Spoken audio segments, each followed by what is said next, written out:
Gray Penner was 120 pages into his newest Clive Cussler novel when he heard his wife's car finally pull into their garage.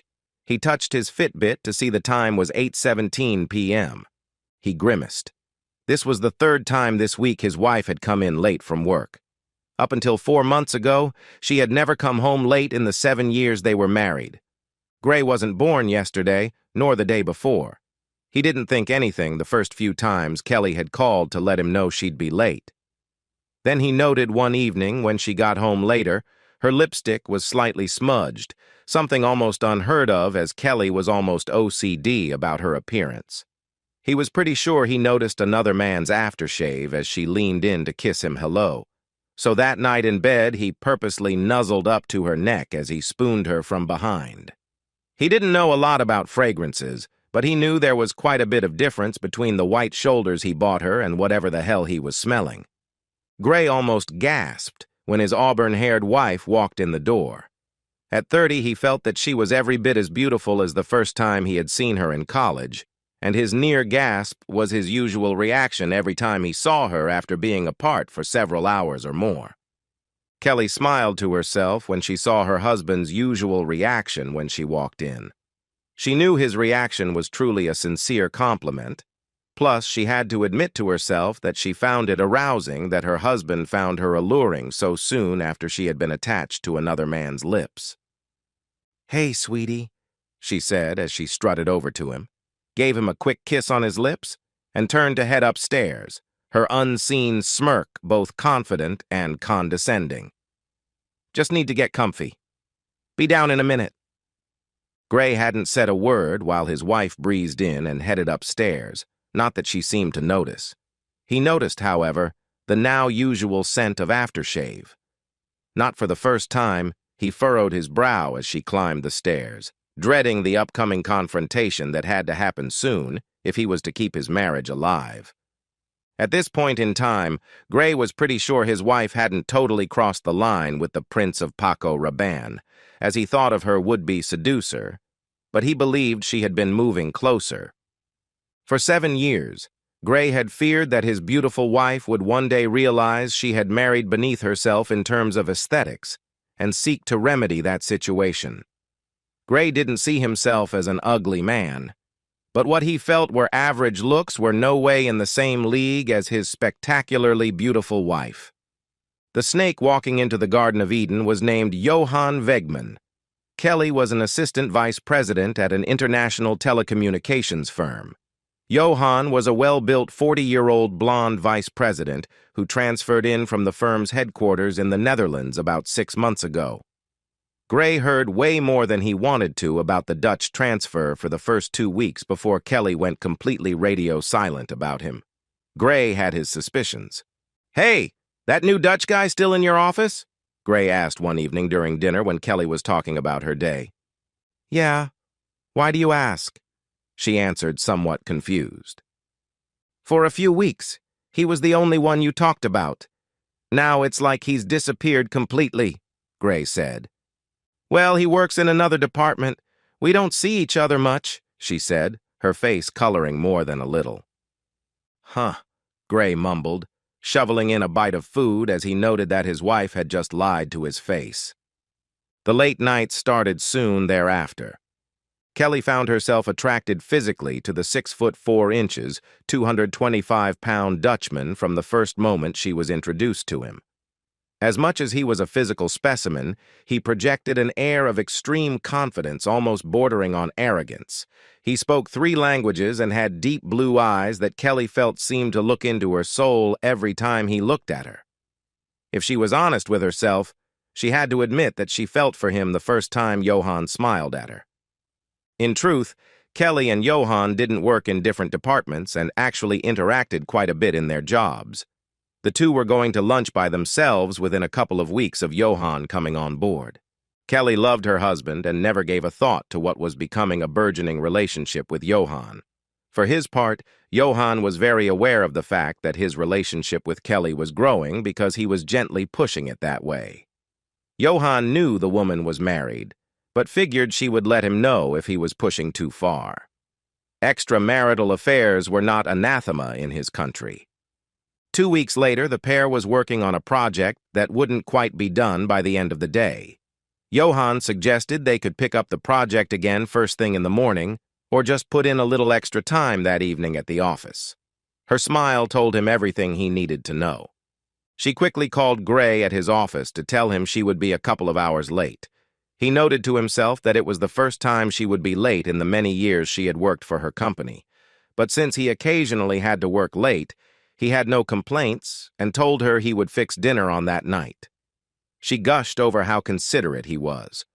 The two left the office at 7, even though they had finished their work by about 5:30. They were both aware of the time.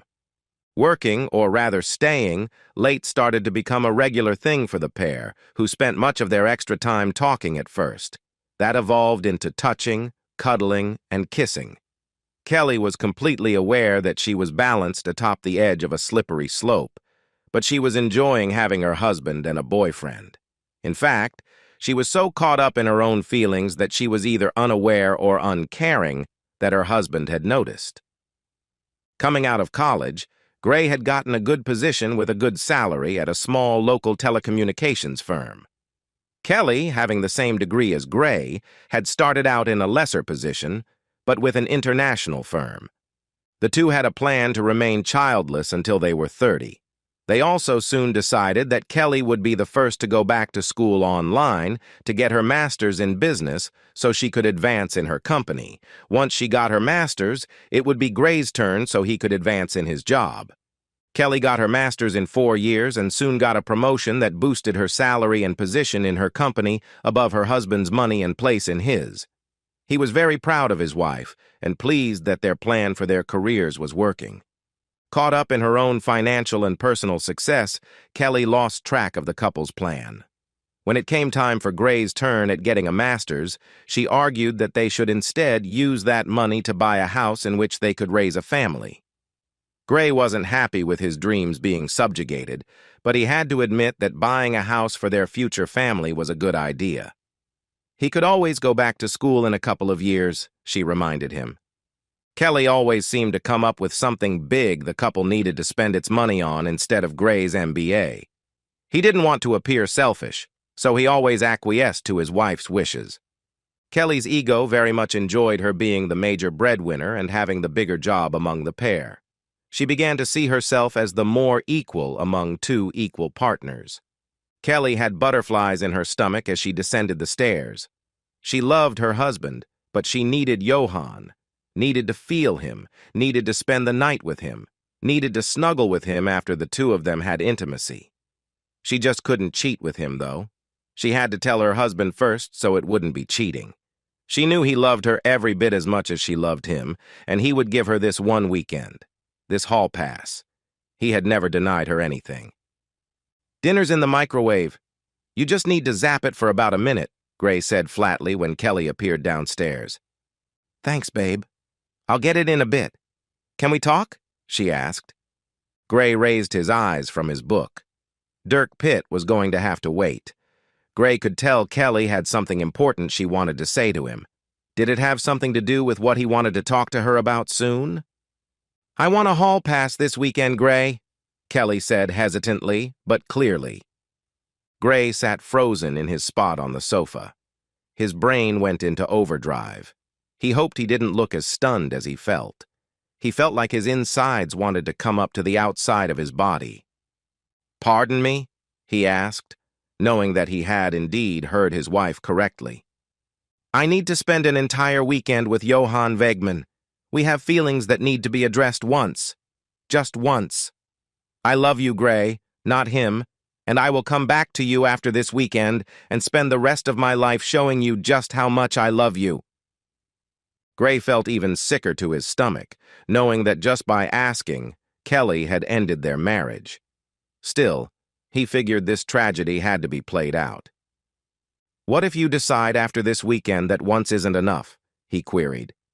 "What if you decide you need him more than one weekend? What if you decide you need him more than me?" "That won't happen. I promise," she said quickly. "Really? How can you promise that? You promised me, you vowed, that you would forsake all others for me 12 years ago, and you're going to break that promise easily. She colored again and started looking everywhere except directly at him. "I need this, Gray, and I know you love me enough to give this to me," she whispered. "To be exact, Kelly, you don't need this, but you certainly want it, and you're hoping that I'll be stupid enough to give it to you. Not going to happen," he reiterated. "But I don't own you, so if you really want to do it, you can. Just remember that for every action, there is an equal and opposite reaction." "Thank you, Gray. I'm glad you understand," Kelly said. "No, babe. Don't try to pretend you don't comprehend me completely. I just told you to do what you feel you must do, and then I'll do what I must do," he said. "Whatever," she replied. Kelly was sitting at the kitchen table drinking coffee when Gray walked in the door the next night. He spotted a small bag sitting near the door when he walked in. She was definitely dressed for a night out, he thought, as he noted she was wearing one of her sexiest dresses, a mid-thigh cornflower blue number that showed a pretty good amount of her cleavage. "Seems that you're pretty sure of yourself," Gray said as he put down his keys and wallet. She smiled coquettishly. "I'm pretty sure of my loving husband," she said softly. He raised an eyebrow. "Now give me a kiss goodbye and have a great weekend. No sulking," she said. Gray wanted to grab her by her arms and shake her until her head fell off. Instead, he gave her his saddest smile and shook his head. "God, I loved you so much, babe," he whispered before turning and walking upstairs. Although she realized that he didn't kiss her goodbye, Kelly never picked up on Gray using the past tense of love as she left the house. Her mind was already several miles down the road, where Johan awaited her arrival. She felt like a 16-year-old virgin about to attend her first prom. Kelly and Johan had been planning their weekend for the past 2 weeks. After 3 months of escalating kisses and groping, the pair had decided it was time to see where their relationship would lead. Johan had no problem with the fact that Kelly was married. She had told him the two were working on some things in their marriage. She met Johan in the lobby of the hotel, and the two registered in as Mr. and Mrs. Johan Wegman. They went up to their room and dropped off their luggage. Before leaving the room, Johan had Kelly give him a twirl. He responded with a low whistle, then pulled her in for a deep, passionate kiss. Lord, this man could kiss, she thought. Their reservation at the upscale steakhouse was for 7 p.m., so they had to untangle and get on the way. The meal was scrumptious. They enjoyed a nice bottle of wine with the food, but only one because both wanted to be at their best. They each had a gelato for dessert. They talked in hushed tones throughout the meal, enjoying each other's company. They touched gently. To anyone watching, they would have looked like a married couple very much in love. The remnants of a medium-sized pepperoni pizza and 4 empty beer bottles were on the snack table near Gray's recliner. Although Gray was a fairly accomplished cook, he most certainly wasn't up to the task of cooking on this night. After some thought, he decided that pizza and beer were the perfect meal on the night his wife would be giving her body to another man. Once he was done eating, Gray went upstairs to the master bedroom with several large trash bags. He spent the next 30 minutes throwing all of Kelly's clothes haphazardly into the bags, then walked them downstairs and placed them by the front door. He took a little more care with her jewelry and toiletries while placing them in a box and also putting them by the door.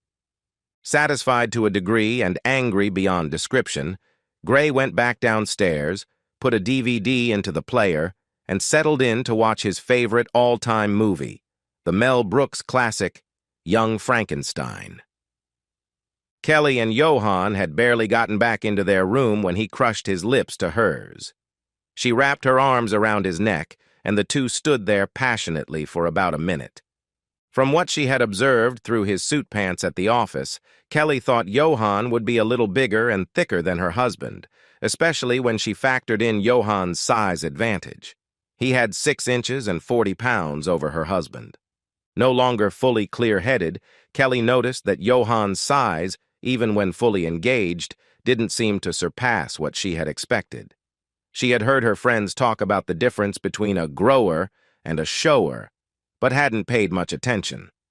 As Johan's situation progressed, it became clear that there wasn't much difference in size compared to her husband's, leaving her with a sense of unmet expectations. The next day, Saturday, the pair were scheduled to enjoy a day of activity before another high-end dinner and then carnal activities. Kelly was hoping that the previous evening was just a one-off. Gray spent the entire day on Saturday by himself, not even turning on his television until the sun went down. No matter how he looked at his dilemma, he couldn't see any way that he could stay married to his wife. He knew he still loved her. That didn't magically disappear in a day. But he couldn't brook the disrespect she had recently shown him, nor would he ever trust her again, waiting for her to claim a hall pass whenever she wanted to have intimacy with some other guy. A rerun of Leave It to Beaver was playing on the screen in front of him, but it could have been adult videos for all Gray knew and cared. He took another swig of beer and stared straight ahead, his brain returning to happier times with Kelly. To be truthful, Gray was never quite sure how the two wound up together. As business majors in the same year at Arizona State University, the two had several classes together, but Gray never suspected that the stunning young woman even knew who he was.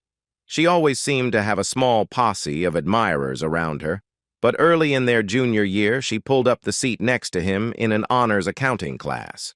She seemed to go out of her way to flirt with him during class, and to his shock, she asked him out for coffee when the class ended. Of course, the young man said yes. The pair was just about inseparable for the rest of their college years and married about 6 months after graduation. Up until a few months ago, Gray was sure the couple was in it for the long haul. Recent events, however, had shown him cracks in the marriage, and then Kelly had done the unthinkable. Kelly was lying in bed next to a sleeping Johan, wondering how much sucking up she was going to have to do to get her husband to forgive her, weekend out of time. She heard the words her husband had said to her when she asked or told him about the hall pass, but she knew Gray loved her too much to let a weekend destroy their marriage. Still, she also never thought she would even have time to worry about her husband while she was with Johan. The day out with Johan was marvelous. He had a great manner and a great presence, but back in the room for the second night, his presence again seemed to leave him. He was again selfish and wooden, even though the woman was again giving him the benefit of the doubt in her head. I annoyed Gray for this, she thought to herself. God, I am an absolute dumb. After a shower and a nice brunch out, Johan was all smiles as he and Mrs. Wegman checked out of the hotel. Kelly was gracious and smiled the entire time. The two enjoyed a passionate kiss in the parking lot. Kelly thought it was just about the most passionate part of the weekend, before each got in their cars for the drive home. Kelly used her hour drive home to clear her head and reinforce her position in what she was sure would be an ongoing debate with her husband over her hall pass. She was convinced Gray would eventually give in despite his initial anger and threats. After all, she almost always got her way with him. If worse came to worse, she thought, she would order some lingerie and catch up. She couldn't help but smile to herself as she thought how easy it is to sidetrack a man. Kelly pulled her car into the garage and shut off the engine. She double-checked her makeup in the rearview mirror, grabbed her bag out of the back seat, took a deep breath, and marched head held high into her house. "Hey, I'm home!" she called out as she entered the kitchen from the garage. She waited a couple of seconds for Gray to greet her, as would have been normal, but she was disappointed. She heard the big screen on in the family room and walked in, looking annoyed at what she considered her husband's childish behavior. Gray was seated in his recliner watching a baseball game. He looked away from the screen for a second and nodded in his wife's general direction without so much as a grunt. Needless to say, she was not pleased. "That's how you're going to play this?" "Fine," she huffed and walked out of the room. What the hell are all these bags by the front door?" she yelled. When Gray didn't answer, Kelly walked over and opened a bag. He heard her gasp, then heard more bags being opened. "God damn! This isn't funny, Gray. What the hell do you think you're doing?" she cried. "Making it easier for you to move out when I serve you divorce papers," he responded, surprising her by coming up silently almost right behind her. "No divorce. Not going to be a divorce, you youths. We talked about this. It was one weekend. One weekend. We've been married 12 years. You can give me one weekend. First off, we didn't talk. You talked, I listened. You told me you were taking a hall pass. Once it was my turn to talk, I told you I wasn't going to accept that. Not my problem that you didn't take me seriously. We're married. That means no hall passes. Ever, Gray asserted. You would seriously divorce me for a weekend out of all the time we've been together? And all the time we would be together in the future? She asked, panic in her voice now. We won't be together in the future since you did this. I told you this. What part of I will do what I have to do did you not understand? Gray growled. Tears started to leak from Kelly's eyes. For perhaps the first time in their marriage, Gray didn't move to his wife to comfort her. You cheated on me with another man. Just because you told me first still doesn't mean it's not cheating, especially after I told you not to do it, Gray said. You didn't tell me not to do it. You told me I could make my own choices, she said, trying to twist the argument in her direction. And face the consequences of your actions. You seem to be able to recall only what you want to recall, Gray said. Kelly literally stomped around for several seconds, looking at her stuff in the bags. She was breathing heavily. Well, I'm not moving out. This is my house, too, she said. Fine, but since your stuff is already bagged, you can move your stuff into the guest room. I'm staying in the master, Gray said. Fine, she grumbled and started hefting bags back up the stairs. You going to help? I already did my part, he answered. I packed the bags. Gray went back into the family room and resumed watching the baseball game. He could hear his wife stomping around upstairs and muttering. When she finally came downstairs, Kelly flopped onto the family room sofa and went through the Sunday newspaper that Gray had placed on the end table near where she usually sat. She noisily started to read the paper, making sure it crackled every time she turned a page or shifted in her spot. Aren't you going to at least ask me how my weekend went? She huffed. Why would I want to know that? I assumed you had intimacy with him several times. Isn't that what cheating women do when they cheat on their husbands? Gray asked. Well, we also went out and did things and ate at several neat restaurants, she whined. Nice. I'm thrilled for you. Maybe one of your friends will be interested. Your husband for the moment is not. Gray noticed his wife didn't seem nearly as thrilled as he would have expected, especially after she made such a big deal about going. The fact that she wanted to talk about her experiences outside of intimacy told him that Johann might have been more of a dud than a stud. Not his problem, Gray thought to himself.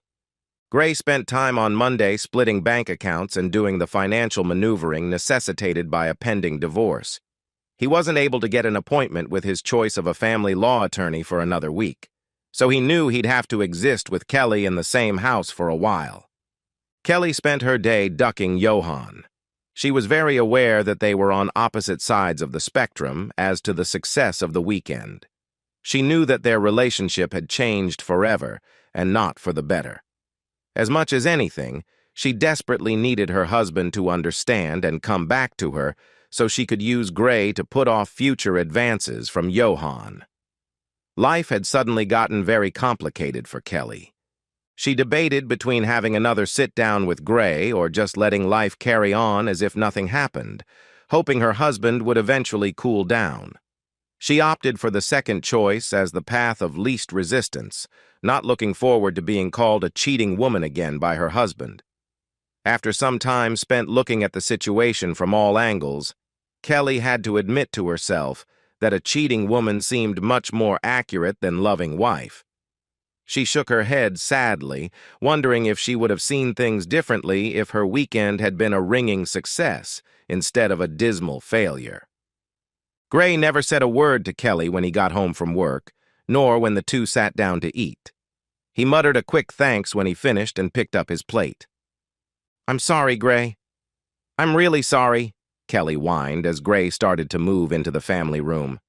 After all these years, I guess I thought you loved me enough to give me a weekend. Loved you enough? I would have thought after all these years that you loved me enough not to ask for permission to be a cheating woman. How selfish and delusional can you be? Things got worse for Kelly the next day at work. 5 minutes after she got into her office, one of her best friends at her firm walked into her office and closed the door, a not-too-usual occurrence in the office. "Please tell me you didn't spend the weekend with the Dutch Thor," Emma LaSalle asked in a half-whisper, even with the door closed. Kelly's eyes opened wide. "He's been bragging?" she rasped, her face twisting in shame and anger. "I'm assuming if it didn't come from you, it came from him," Emma said. "But I didn't hear it from him. I heard a couple of the girls whispering about it in the break room while getting my coffee. If there's already whispering at 8 in the morning, it will be all over the office by noon. No way to hide it now." Kelly put her head in her hands. Emma watched as tears fell on her desk. "Yeah, you've become the cheating woman that every woman loves to hate, and every guy now wants to get a piece of. So how good was it?" she inquired, raising her eyebrows. "That's the biggest problem. It wasn't. I annoyed my husband big time for what?" she questioned. "Johan is big and handsome and charming and an absolute dud in the bed. He's hardly any bigger than Gray, and he's not half the man in bed, but he thinks he's God's gift to women." Emma's shocked look morphed into concern. "So how much do you have to make up to get back in your husband's good graces?" Emma asked, with no hint of a smile on her face. "I only wish it would be that easy," Kelly answered.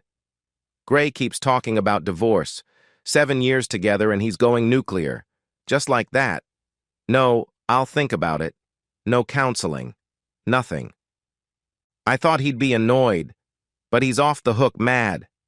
I've never seen him so unreasonable. It's not like I didn't give him a heads up."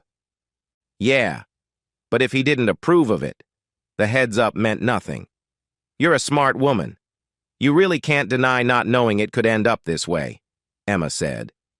It was coincidental that Gray said almost the exact same thing to Kelly 2 weeks later when she called in tears after she had been served divorce papers at her office.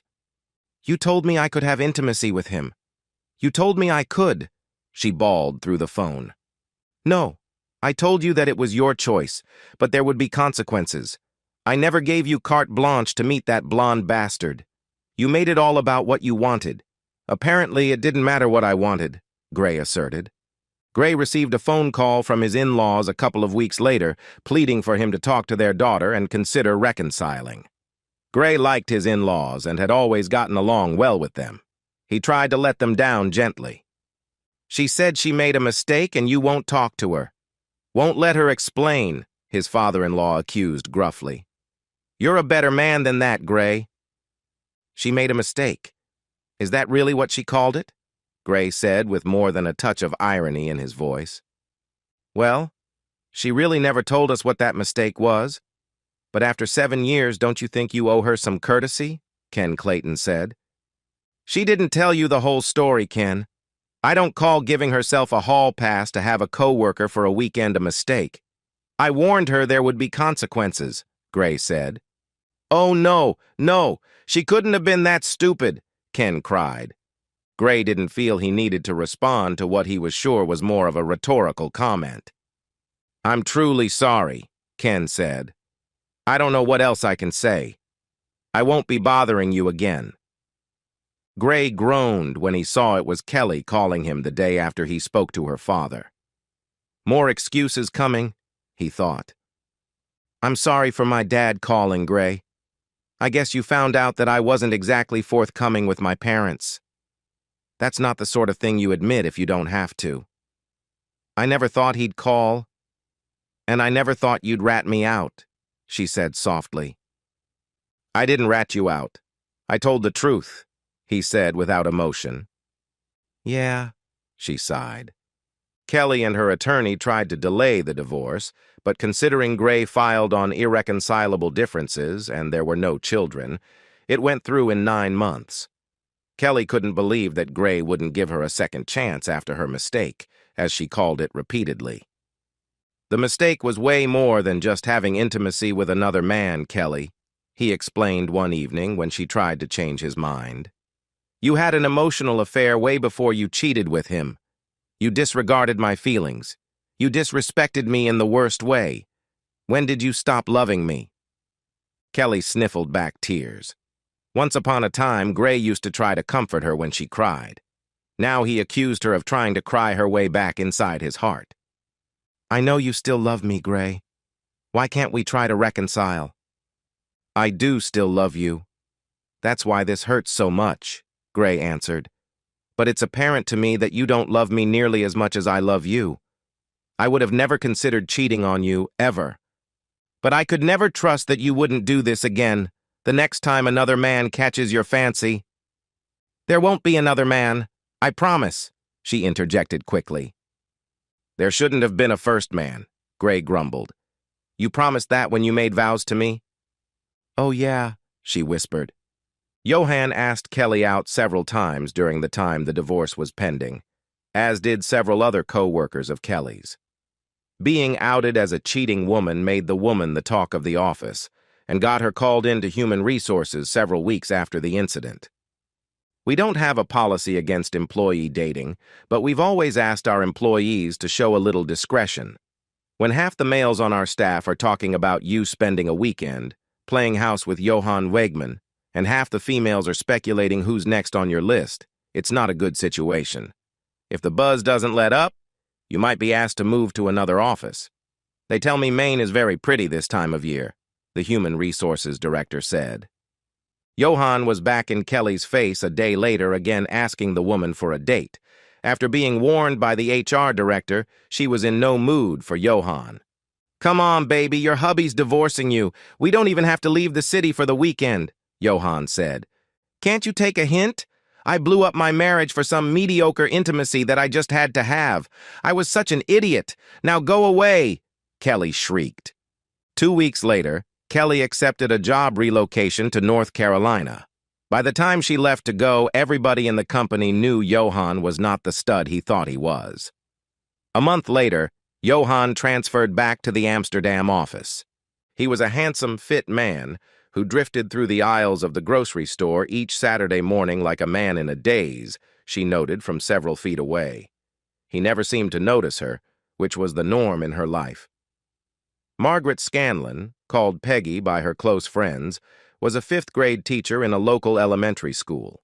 She was average-looking, with an average body, she thought, meaning she had nothing to attract a good-looking, obviously single man. She was 29, and in a few weeks would turn the big 30, without any prospects for leaving the single life anytime soon. Peggy wondered how an attractive man like him could still be single. He appeared to be in his mid-30s. He didn't give off the vibe of a player. He seemed lost, maybe broken. Gray Penner didn't wear a wedding ring on his left hand, but Peggy determined he was single long before looking at his hand. The articles in his cart told her everything she needed to know about his marital status. Pop-Tarts, frozen pizza, macaroni and cheese, beer, and meat for the grill. Nothing screamed single, maybe even divorced, like those items. Peggy was described by many as mousy. She had short, wavy, light brown hair, large brown eyes, and fair, almost pale skin. She was 5'5" with an average-size body, decent legs, and what she considered her best feature, a muscle butt round back. Personality-wise, she would have described herself as a wallflower. In college, her friends considered her the perfect wing woman due to her friendliness, loyalty, and her average looks. She first noticed the man in passing several months before. For some reason she still couldn't fathom, she kept noticing him and started paying closer attention about 2 months previously. Although it was completely out of character for her, she was actually considering introducing herself to him. If only. "I know this might seem a little forward, but I'm Peggy Scanlon. Would you like to get a cup of coffee with me?" Peggy asked a couple of weeks later when she came upon the man. Gray backed up and took a good look at the woman who just accosted him verbally. Okay, she wasn't stunning like Kelly. Not many were. But there was something in her look that made him say yes. Something in her eyes that made him want to know more about this mystery woman. It was the first time in 2 years that he had considered a woman in more than just a friendly way. "Yeah, I think that would be great, Gray brightly responded. Peggy Scanlon was an open book, in fact, an easy reader. She hadn't dated much in her 29 years, and never seriously. She seemed intelligent and well-read, and he listened attentively as she explained her past. When she finished her soliloquy, she sat quietly and waited for him to spill about his past. She watched his eyes carefully and determined that he was single because he was divorced.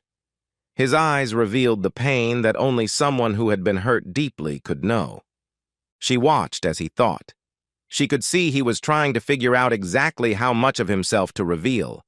He revealed virtually his entire story as she sat in rapt attention. Both sat quietly when he finished. He sighed heavily, looking at the woman as if the weight of the world was lifted from his shoulders. "I'm sorry for hitting you with that," he said as he looked up. "You're the first person I've told the whole story to. I've been told I have that effect upon people. I'm also pretty good with little kids and dogs," the woman said. Gray chuckled. He felt very comfortable with this stranger, almost like when he was with Kelly. Before the pair went their separate ways, Gray had a date for the following Friday night. The two had intimacy for the first time on their third date. Peggy was trying to hold out longer, but she proved to be the weaker partner. There was something incredible about Gray's quiet, understated demeanor she couldn't resist, even though he never made an overt maneuver. After a nice meal at a Hungarian restaurant, Gray took Peggy back to his apartment for coffee and an after-dinner liqueur. The two started out sitting close in a love seat in the living room before Peggy leaned into Gray and joined her lips to his. 10 minutes later, the pair was naked in Gray's bedroom. He noted to himself that this was the first time since his divorce that he had made love to anyone. The other times he had had it was pure and simple intimacy. He made sure to kiss the woman throughout the lovemaking. She mumbled as she lay entwined with him after they had finished. "Shh, it's all right. Plenty of time to talk later. What are you doing for the next few decades?" he noted. The woman who had been a bridesmaid 4 times finally got to be the center of attention a year later. The two later had a pair of children, a boy 2 years after the marriage and a girl another 2 years later. Unlike her predecessor, Peggy never forgot her vows. While Gray would never know it, Kelly never forgot that lesson again. Several years after moving to North Carolina, she remarried, remaining faithful to her second husband for 15 years until she caught him cheating. She admitted to herself that she finally understood the pain Gray endured and wasted no time in divorcing her second spouse. Kelly had always taken good care of herself and still went to the gym on a regular basis. She was still an attractive woman as she approached 50. Single, alone, and approaching 50. She never saw that coming, not even in her wildest dreams. Her second husband was a decade older than she was, had no children, and didn't want any with Kelly. Now it was too late, although she knew that there were plenty of 30-something men who would gladly put a baby inside of her, although none wanted to stick around and be more than just a sperm donor. She laughed aloud to herself. More of a bark, really. Gray had wanted 2 children. She had wanted 3. So by now, the couple's 3 children would all be in their teens. She and Gray would be attending various school and social events, sports, band, and PTA. Graduations, both high school and college, wouldn't be far away, followed by weddings and grandchildren. All of that is gone. For mediocre adventure.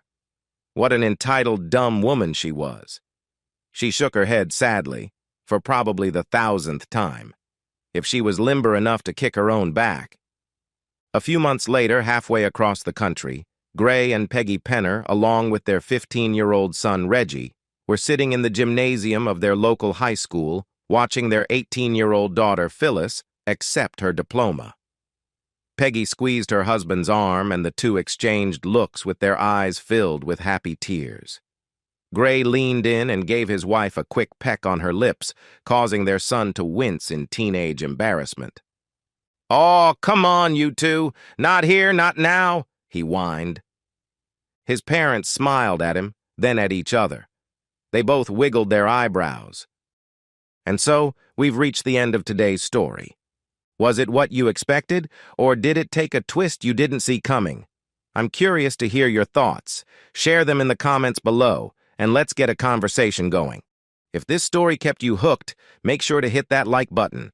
And if you're new here or just haven't subscribed yet, now's the perfect time to join our community. I bring you fresh, captivating stories every day, so click that subscribe button and turn on notifications so you never miss out. Thanks for watching, and I'll see you in the next one.